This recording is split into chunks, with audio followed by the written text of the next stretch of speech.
Trump's shocking return, the 2024 election, age of backlash, and the global push for change.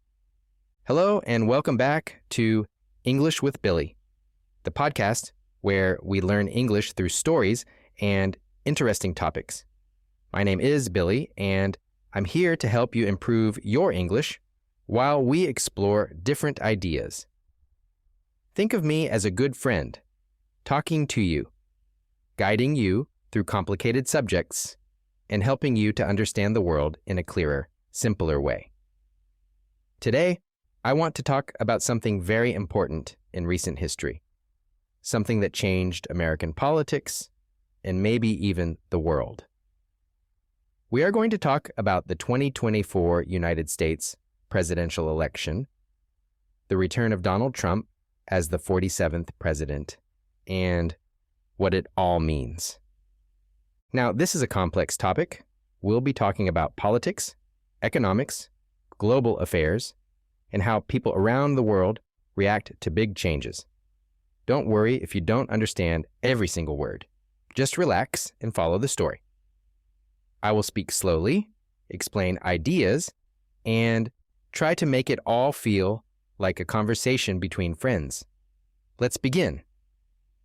Imagine it's early January 2025. In Washington, D.C., the capital of the United States, an important ceremony is about to take place. The vice president at that time, Kamala Harris, is standing in the U.S. Senate chamber.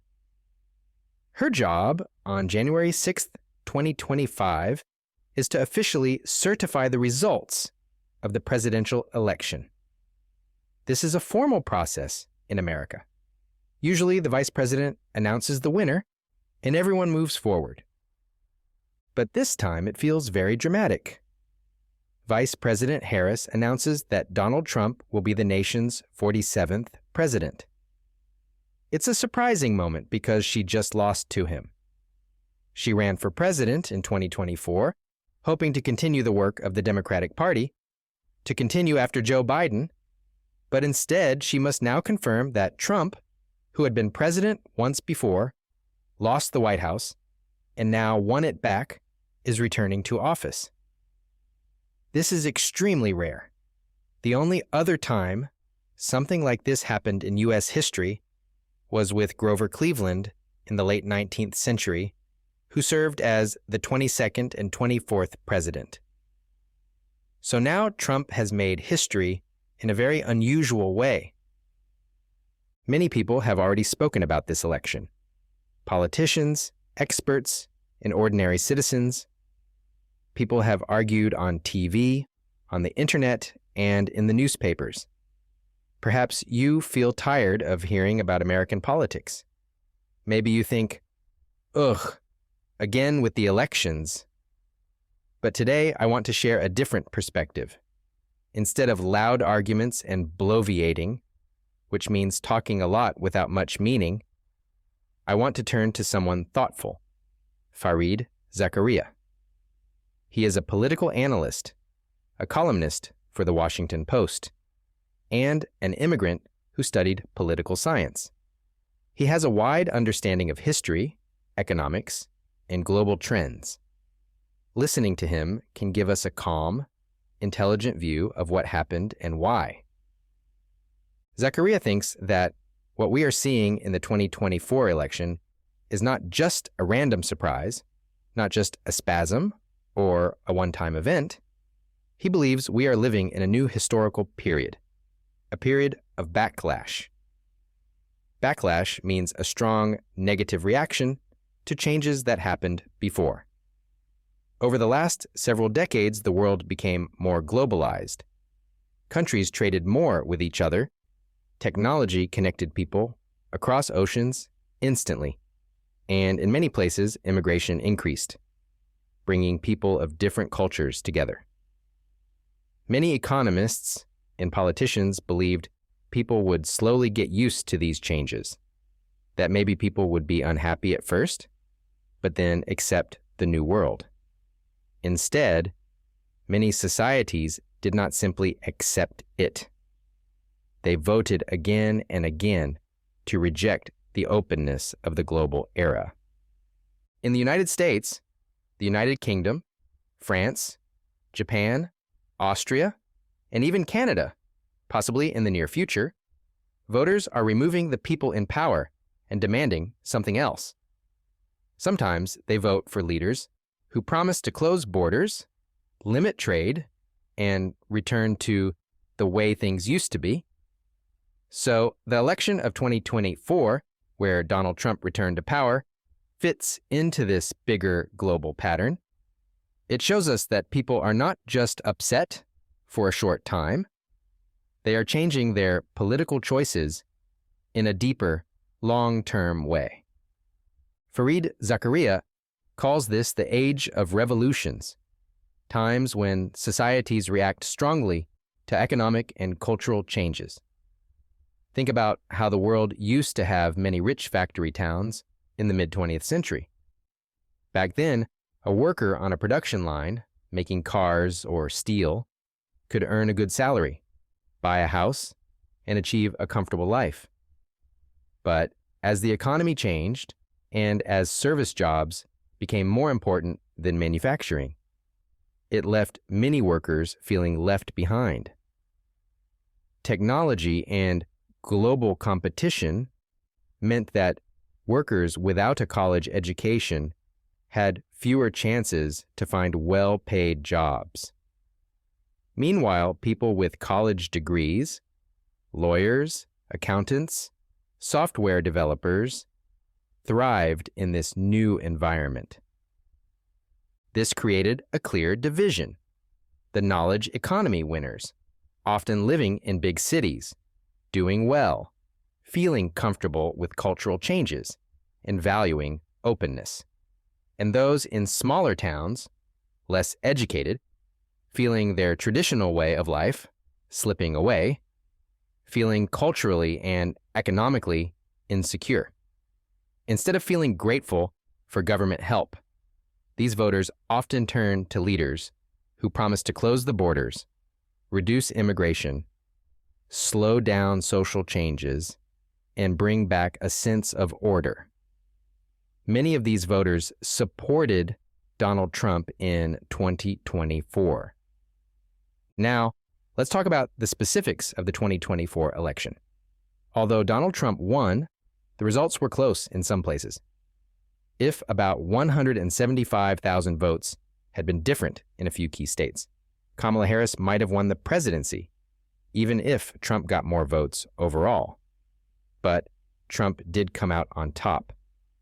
This time, unlike in 2016, he actually won the popular vote as well. Many people were surprised by how well he did with groups that had previously not supported him strongly, like Hispanic voters. It seemed that class, whether you have a college degree or not, mattered more than ethnic identity. Hispanic working-class voters began to vote more like other working-class voters, regardless of their ethnicity. The idea of being part of a big multicultural coalition wasn't as strong as the feeling of economic and cultural insecurity.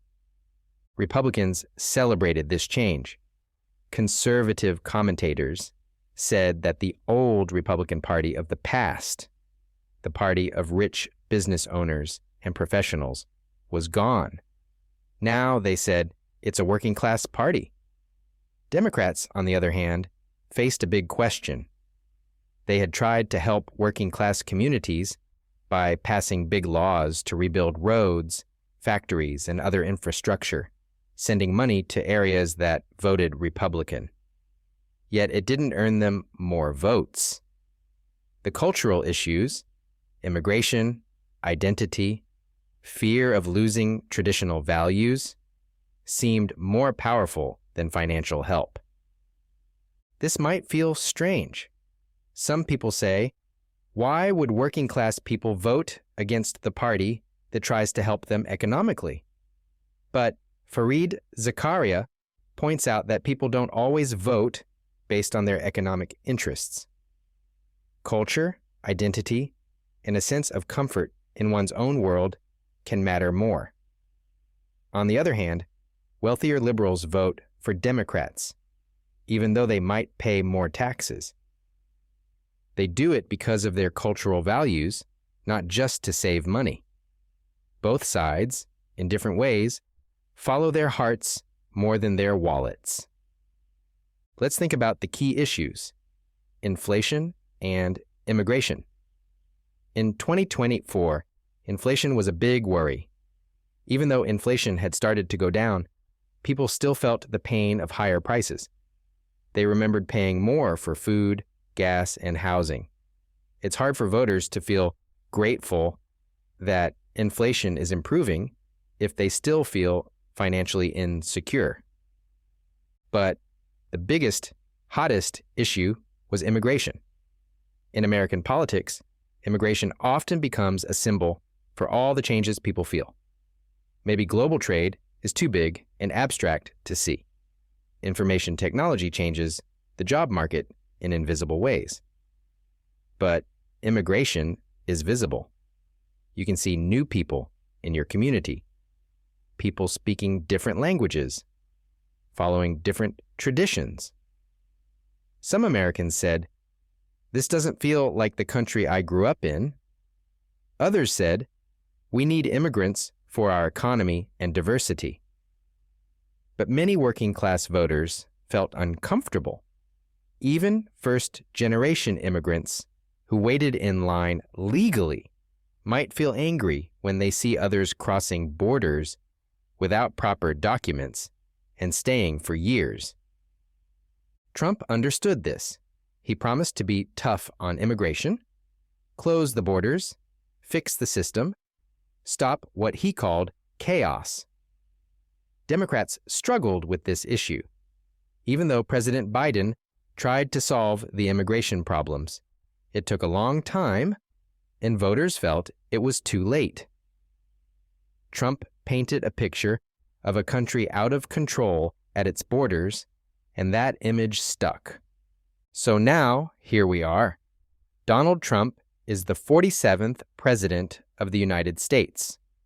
The Republicans firmly control the Senate, and the House of Representatives is leaning their way. They will have a lot of power to push their agenda. What will this new Trump administration look like? Let's recall the first Trump presidency, back in 2017 to 2021. At that time, Trump was new to politics. He surprised even himself by winning. He didn't have a fully prepared team or detailed plans. He had to rely on traditional Republicans, the old establishment, and even trusted generals to run parts of the government. Some of the policies then were a mix of Trump's new populist ideas and old Republican priorities, like tax cuts. This time, it might be different. Trump knows how Washington works now. He's had 4 years out of office to think and plan. He doesn't trust the old Republican establishment. He no longer admires generals who stood against him when things got tough. He will likely choose people who fully agree with him and who are loyal. This second Trump administration could push harder on immigration rules, cut back international trade, and try to control what they call the deep state, the permanent government officials, who, in their view, hold too much power behind the scenes. One person who might become very important is J.D. Vance, a senator who shares Trump's belief in limiting trade and immigration, and who wants a bigger role for the government in directing the economy. Another figure is Elon Musk, the billionaire businessman. Musk supported Trump's campaign and could use his close relationship with the president to influence policies that help his businesses. Some worry that American politics could start to look like other countries, where you must please the leader to get economic advantages. This would be a big change, because traditionally, the American economy was thought to be more open and less dependent on political friends. On the world stage, There are also big challenges. Fareed Zakaria points out that we are at a very dangerous moment. There is a war in Europe, Russia's invasion of Ukraine, a war in the Middle East involving Israel and groups like Hamas and Hezbollah, and rising tensions in Asia with China. Since 1945, the United States created and led a world order based on rules, open markets, and a certain respect for international law. This order helped prevent large-scale wars between major powers and allowed many countries to grow richer.